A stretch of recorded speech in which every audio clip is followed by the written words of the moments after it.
Picture this. Your group of friends has too much time on their hands. Video games are feeling tedious, there are no good movies out, and just hanging out in a basement is slowly draining the life force of all of you. Motivation is at an all-time low, and you all begin to think, is this what the rest of my life offers me? Spending free time doing nothing but dreading when it is taken away? Until suddenly, it happens. One of your friends invests in some source books, a player's handbook, monster's manual, and a dungeon master's guide. You have a dungeon master. Dice are bought, character sheets are printed, and suddenly, the world of Dungeons & Dragons is almost at your fingertips. A world of endless possibilities and fantasy beckons. Only one problem. What do? Fear not, you found this video. I'll spend these brief minutes of your time detailing 8 simple tips and tricks for the inexperienced new player in Dungeons & Dragons. We all had to start somewhere. And by the end, you'll be far more informed in how to spend your time both in Session 1 and the lead up to it. Without further ado, let's jump right in. Number 1, invest in some source books. Maybe.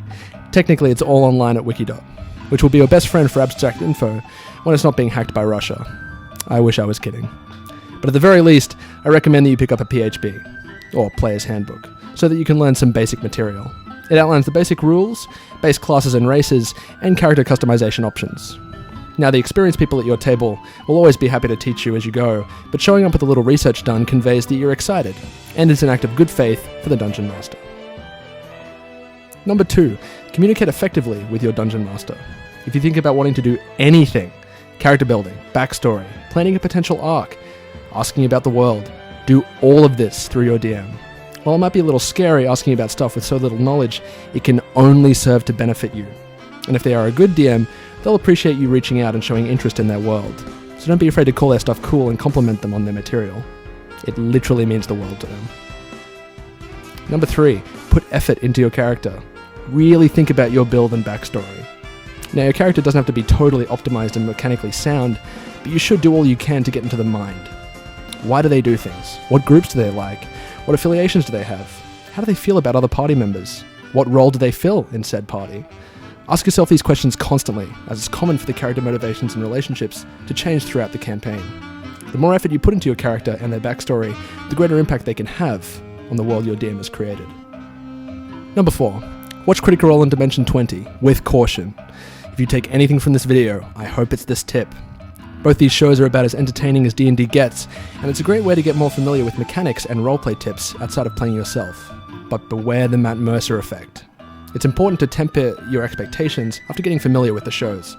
Both of these having big budgets, professional actors, and being DM'd by masters of writing, fantasy, acting, and improvisation in Matt Mercer and Brennan Lee Mulligan.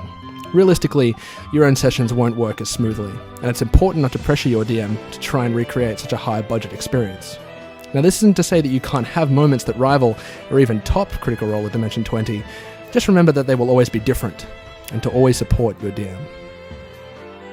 Number 5, be aware of the world. The Dungeon Master has most likely spent tens of hours creating a world for you to immerse yourself into, so be aware of its rules. What sort of setting is it? High magic or low magic? If it's low magic, is it because magic is rare, or because it's illegal? Does the world have tech? How much? Are there guns? What sort of laws are operating in towns and cities? Who are the leaders? What do they stand for? How do they rule? How is the party aligned? How does their morality align up with the leaders of the law? Do all the party even agree on how to do things? Perhaps a couple hold conflicting views about things. All these small nuances are roleplay moments just waiting to happen, and acting upon them is the ultimate reward for a hardworking dungeon master that wishes to immerse their players. Number 6, roleplay. Now, this one seems obvious, but whenever you're given an opportunity to, have a conversation or back and forth in character. Go into cities, look around the market, speak to interesting individuals, have a conversation with other party members about recent happenings, or just to build that bond. It really helps you get into character far quicker if you're constantly engaging. It can also help an unsure player begin to build their character's personality around how they react to events and individuals.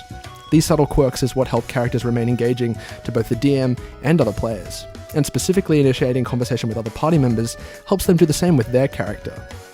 The next time you think that a certain party member hasn't had the spotlight in a while, or has just been a little quiet, interact with them in character. Only good things can come from it. Number 7, stay engaged in combat. Now, combat is typically where a new player can get completely overwhelmed, especially if they are one of the only new players among a table of more experienced combatants. Don't be afraid to ask the DM or other players for suggestions, but at the same time, don't fall into the trap of relying on them. It's a tough tightrope to walk, but every time you are given information about how to use your action, bonus action, movement, and reaction, remember it. Eventually, the goal is for you to make your own moves and be fully aware of how to maximize your action economy. It's tough to get this right away, especially if you decide to play something as complicated as a full caster as your first experience, but you should always work towards that goal.